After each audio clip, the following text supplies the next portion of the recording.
Welcome to this episode of Hampton Roads Business Live. Today our guest is Jerry Leary from Lawn Pro. How you doing, Jerry? Oh, doing great. That's good. That's good. I'm glad you could join us today. It's hard to get you this time of year. You all are so busy. Well, yeah, right now it's extremely busy. It's been raining and it just hasn't stopped. Yeah, and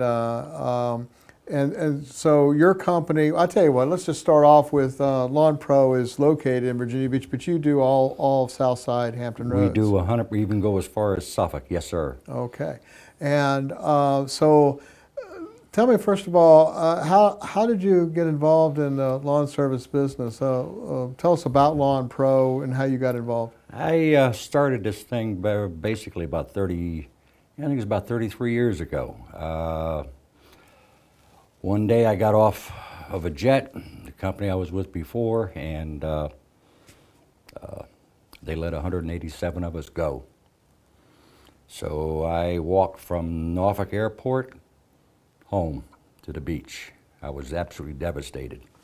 It gave me quite a few hours to think about life and what was going on in my life, and then I decided to start trying to make a change in what I wanted to do. I was in that 30s, and generally speaking, companies don't like to delve in people in their 30s because right up next to that is 40. Yeah. And it's, for some companies, it's a problem. I didn't think it was, but it was. In that interim of losing that job, I also lost my house. I lost everything. So I've got no house, no job, no anything. And a very close friend of mine out of the clear blue sky happened to call one day and say, "Jerry, what's going on?" And of course, Karen picked up the phone. Bob sensed there was a problem. Karen told him what was happening. Their house was going to get foreclosed that next week.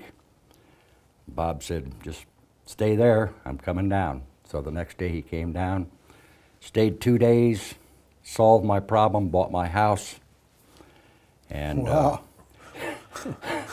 And said, now, was he an angel or what? Well, Bob and I grew up from going back and forth between Roanoke and Barry Robinson here at in Virginia Beach, and we built up a very good, long-lasting bonding relationship as far as knowing each other is concerned, and Bob had enough confidence in me to do that.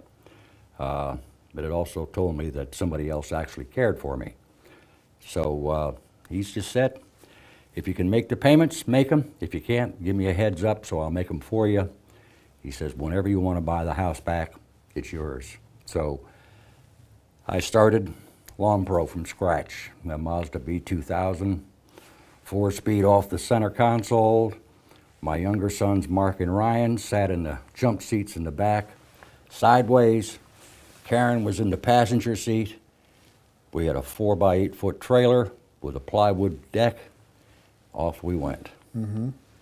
And so I learned, and my children learned as they progressed. And of course now they're in their 30s, and I'm kind of relinquishing some of the everyday projects to them. I work every day, mm-hmm. So I'm not sitting back doing absolutely nothing. But it's a story that I think is not to be worried about from the standpoint of how do I go on from here, but it's a hope for people that are up against the wall that there is a way out. Mm-hmm. You just have to find the circumstances and just take it, grab it, and go with it. So when you took was there a reason that you chose the lawn? Well, during that time period, I was, needless to say, unemployed, and a friend of mine across the street, Barry, was unemployed at that time, and he looked at the newspaper, and there was an opening for lawn care specialist. So Barry said, "Let's go." So I said, "That's great." So we hopped in his car. I didn't have a car because the company took my vehicle. So I had a slight dilemma. And we went down and applied and got employed with them. and basically learn the basics of analyzing a lawn, looking at a lawn, measuring it, et cetera, et cetera. Then at night we go back after we looked at basically 40 yards a day, and call the customer back.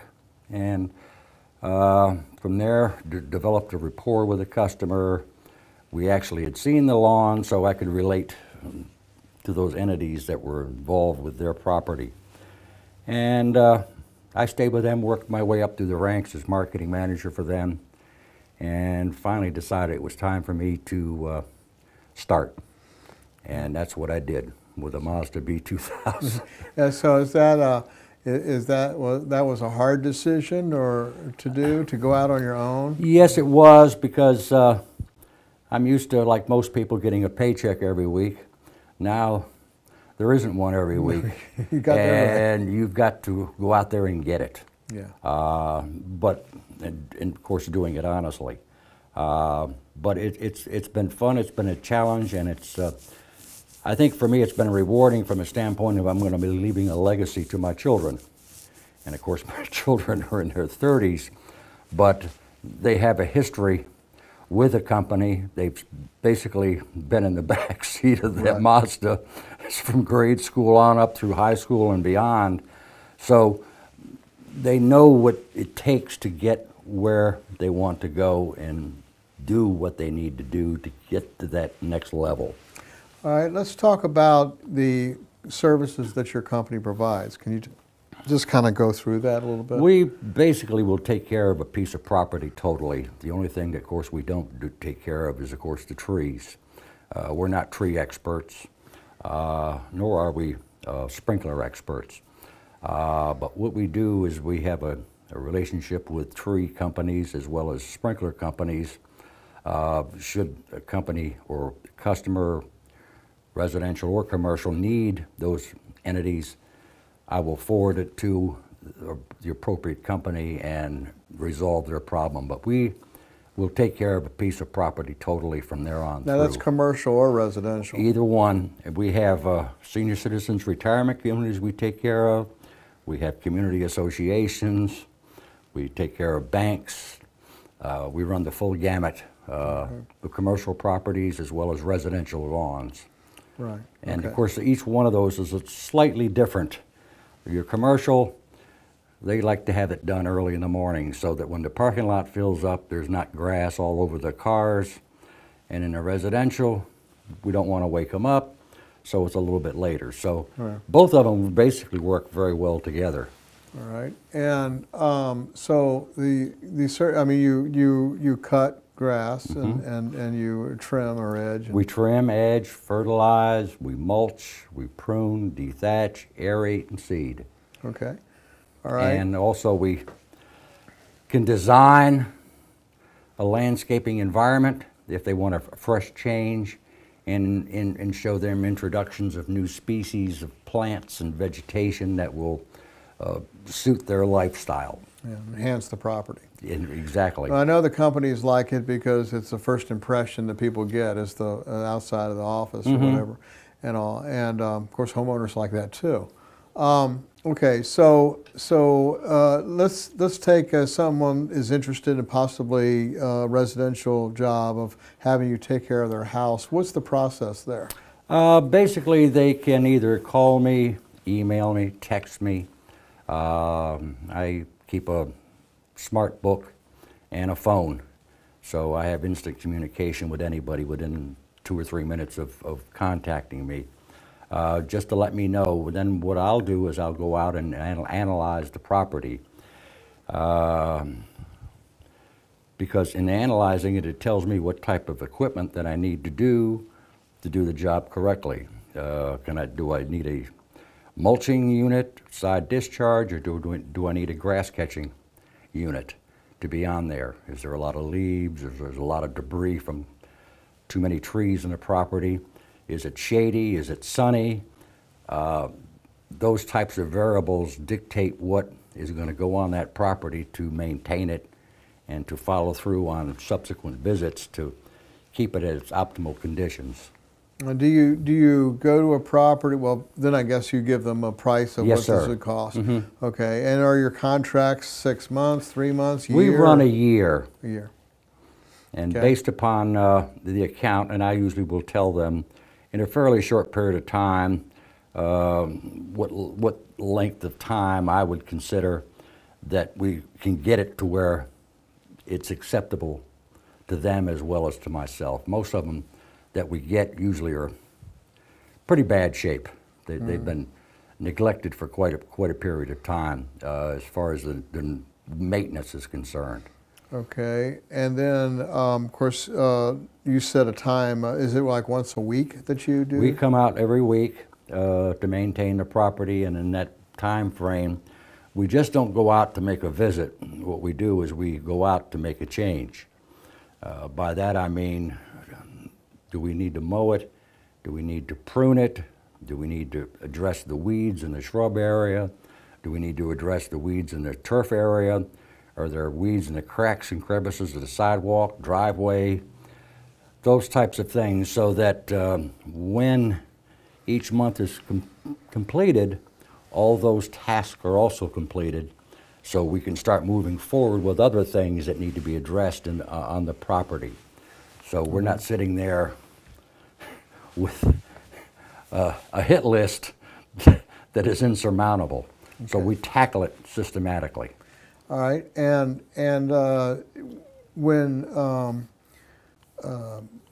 when you're doing this type of a service, I assume that, especially residential, that pets and all are concerned, that people have a concern with fertilizer and other things that you might be using around the property, I would also assume that the stuff you're using is pet friendly. Exactly. We don't run around with a magic wand. Every yard is walked, and it's walked. We put down what I call dry fertilization, which is a granular product. The calibration is the same on mine as it would be any account that we take care of. So they're calibrated on a daily basis. There's different means of making sure that what goes out is consistent throughout the entire day. If weeds are spotted, they're spot sprayed. We're not putting out a product for the entire property simply because we're trying to stop something on one small area. And of course, when I started this, I had 5 dogs, 2 cats, and a rabbit. So, wow. You live in Norfolk Zoo or what? Yeah, it seems that way. I was going to charge admission, but I decided everybody could see the animals for free. Yeah. But we have creatures in our environment, and we have to take care of those, and those take care of us. And if we don't, then we have problems. When's the last time we saw a hummingbird? Okay, we're killing them. And we're killing other species that are beneficial to us. Well, why are we doing that? Because we've been putting products out that all along have been harming our environment, and now we're, of course, paying the consequences. When's the last time we saw a crayfish? Mm-hmm. Okay, so what you use is environmentally friendly. Yes, sir. And safe around safe, pets and we use most of our products are organic for a reason. Okay, now you mentioned that you do landscaping services where you can help design a new look. We can do that, and what we do with ours is we can put out a timeline on the design itself, either be 5, 10, or up 20 years down the road, and you can see it as it's maturing and see if through that maturity process, is it too much, okay? Because a lot of landscapes wind up getting overgrown in a very short period of time, so you don't want to pack a lot of things into it. Let it grow into itself, right. Okay? Most companies, quantity equals price, and that's not the approach that we take. It's make it aesthetically pleasing and let it grow into itself.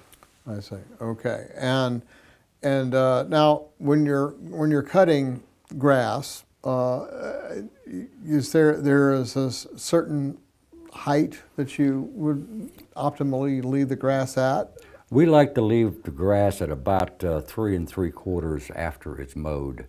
And that is derived from several factors. There's a lot involved in it.